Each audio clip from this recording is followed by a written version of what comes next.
Oo, ikaw direct ha. Baby D, bilhin mo to lahat para kay mami. Ano ka ba? Team nanay tayo ka dyan. Ay de las Alas nag-guest sa live ceiling ni Mami Angelica Yulo. Ito na nga. Kasi itong si Ay nag-promise kay Mami Angelica na puntahan siya. Ay de las Alas, tinupad ang pangako niya kay Angelica Yulo. Tinupad ng comedy queen na si Ay de las Alas ang kanyang pangako sa ina ni two-time Olympic gold medalist Carlos Yulo na si Angelica. Blockbuster na naman ang nasabing live selling dahil sa nasimot ang mga tinitinda nila. Matatanda ang sinabi ni Ay noon na gusto niyang makasama sa live selling si Angelica dahil sa parte siya ng Team Nanay. Halos pigilan ng comedy queen na si Ay de las Alas ang kanyang luha matapos niyang makita sa isa sa kanyang mga tinuturing na idolo na si Angelica Yulo.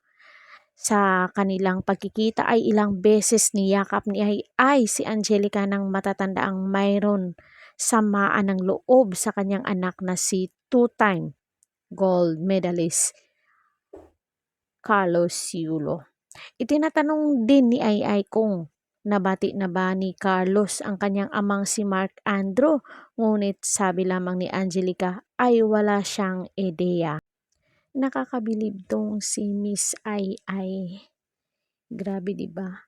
Dahil sikat siya pero nilaanan niya ng time itong si Mami Angelica at tinulungan pa niyang magtinda sa live selling.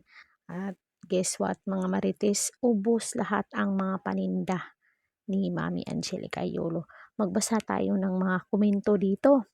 Salamat Team Nanay Ay. God bless you po. Team Nanay here too. Thank you Miss Ay for being there for the Yulo family. Deeply appreciated.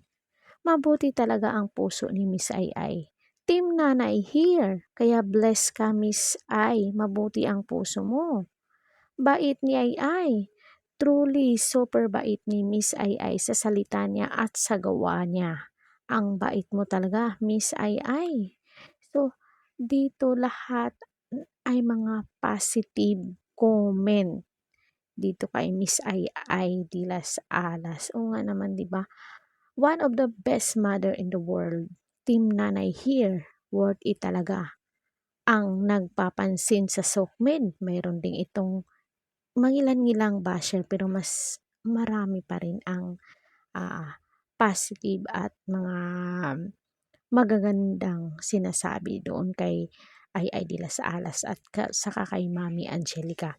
Naiyak ako kanina, may matandang sumuka ng dugo agad na pinuntahan sa bahay ng anak niya kahit mainit dahil tanghali at malayo ito. Nagtaka ako kung bakit imbis na mataranta ay pumasok ulit sa bahay yung anak. Binalikan ko yung matanda na 80 plus years old na.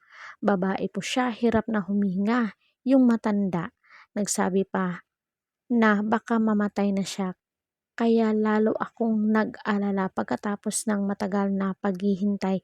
Dumating din yung anak na babae. Pinagalitan pa yung nanay, sinabihan pa ng pahihirapan mo na naman ako, wag sana magyari sa akin yun. Team Nanay here. Grabe no?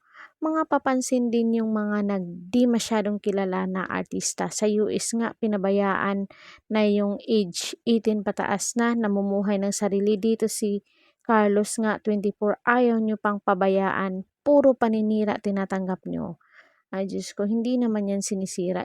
Ganun talaga yung trabaho ni Angelica Yulo. Nagla-live selling kahit noon pa. Anong gagawin niya?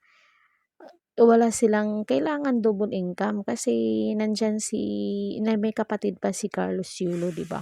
Ito talagang mga basher na to hindi din naintindihan. Pag itigil nila ni Angelica Yulo ang pagla-live selling, ano na? Wala silang kita, Diyos ko. Intindihin nyo naman. Hindi nila hinahangad kung bigyan sila ni Carlos ng pera. Ang gusto lang nila time. Ay nako, hindi naiintindihan ng mga basher, mangilan-ngilan lang naman. So comment down kayo mga marites kung ano ang inyong naging pahayag dito. Don't forget to like, share, and subscribe. Kung bago pa lang kayo dito sa ating channel, please hit the notification para updated kayo lagi dito sa aking YouTube channel na fresh ang aking ibabalita sa inyo. Hanggang sa muli, Caridad Official TV. Thank you so much and God bless us all.